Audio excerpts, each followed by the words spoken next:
Hello Karnataka, ಎಲ್ರಿಗೂ ನಮಸ್ಕಾರ. ಎಲ್ಲರೂ ಹೇಗಿದ್ದೀರಾ? ಎಲ್ಲರೂ ಚೆನ್ನಾಗಿದ್ದೀರಾ ಅನ್ಕೊಂತೀನಿ. ನಾನಂತೂ ಸೂಪರ್ ಆಗಿದ್ದೀನಿ. ನನ್ನ ಹೆಸರು Nagaraj. Welcome to my videos.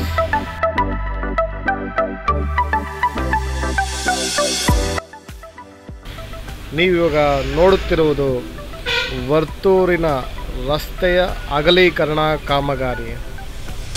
ಈ ವರ್ತೂರಿನ ರಸ್ತೆ ಅಗಲೀಕರಣ ಕಾಮಗಾರಿ ಭರದಿಂದ ಸಾಗುತ್ತಿದೆ.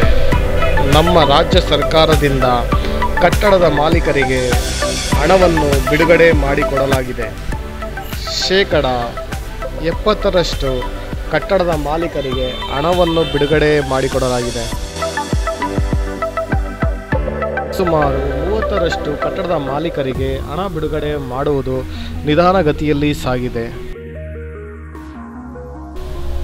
ಅಧಿಕೃತವಾಗಿ ಹಣವನ್ನು ಪಡೆದ ಮಾಲೀಕರು ತಮ್ಮ ಜಾಗವನ್ನು ರಸ್ತೆ ಅಗಲೀಕರಣ ಕಾಮಗಾರಿಗಾಗಿ ಬಿಟ್ಟುಕೊಡುತ್ತಿದ್ದಾರೆ.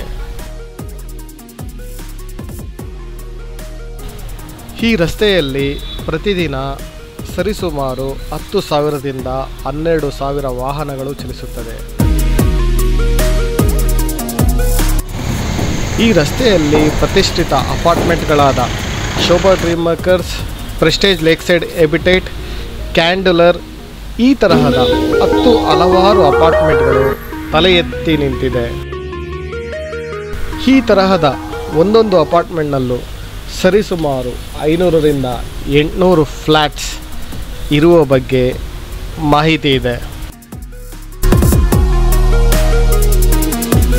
ಇದರಿಂದ ವರ್ತೂರಿನ ಜನಸಂಖ್ಯೆ ದಿನೇ ದಿನೇ ಹೆಚ್ಚುತ್ತಲೇ ಇದೆ. 2015ನೇ ಇಸ್ವಿ ವರ್ತೂರಿನ ಜನಗಣತಿಯ ಪ್ರಕಾರ ವರ್ತೂರಿನ ಜನಸಂಖ್ಯೆ 45,000ವಾಗಿತ್ತು.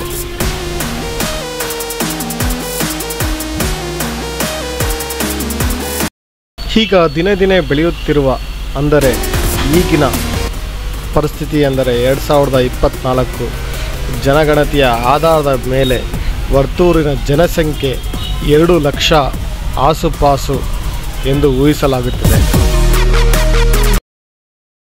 ಇದರಲ್ಲಿ ಬಹುತೇಕ ಪಾಲು ಅಸ್ಸಾಂ, ಜಾರ್ಖಂಡ್, ರಾಜಸ್ಥಾನ್, ಬಿಹಾರ್, ಒರಿಸ್ಸಾ, ಡೆಲ್ಲಿ, ತಮಿಳುನಾಡು, ಆಂಧ್ರ ಹೊರಗಿನ ರಾಜ್ಯದವರೇ ಜಾಸ್ತಿಯಾಗಿದ್ದಾರೆ.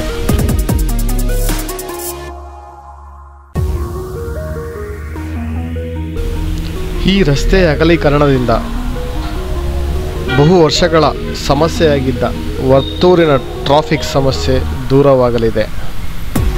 ಈ ರಸ್ತೆ ಅಗಲೀಕರಣ ಕೆಲಸವು ಇನ್ನಷ್ಟು ವೇಗವಾಗಲಿ ಹಾಗೂ ಜನಸಾಮಾನ್ಯರಿಗೆ ಟ್ರಾಫಿಕ್ ಸಮಸ್ಯೆಯಿಂದ ವಿಮುಕ್ತಿಯಾಗಲಿ ಎಂದು ಕೇಳಿಕೊಳ್ಳುತ್ತಾ ಈ ವಿಡಿಯೋವನ್ನು ಕೊನೆಗೊಳ್ಳುವ ಮುಂಚೆ ನಾನು ನಿಮ್ಮ ಹತ್ರ ಕೇಳುವ ಪ್ರಶ್ನೆ ಏನು ಅಂದರೆ, ಈ ರಸ್ತೆಯ ಅಭಿವೃದ್ಧಿಯ ಬಗ್ಗೆ ನಿಮ್ಮ ಅನಿಸಿಕೆ ಏನು ಅನ್ನೋದನ್ನು ದಯವಿಟ್ಟು ಕಮೆಂಟ್ ಮಾಡಿ. ಈ ವಿಡಿಯೋ ಏನಾದರೂ ಇಷ್ಟ ಆದರೆ ಲೈಕ್ ಮಾಡಿ, ಶೇರ್ ಮಾಡಿ ಹಾಗೂ ಸಬ್ಸ್ಕ್ರೈಬ್ ಮಾಡೋದನ್ನು ಮರೆಯಲೇಬೇಡಿ. Thank you friends, thank you.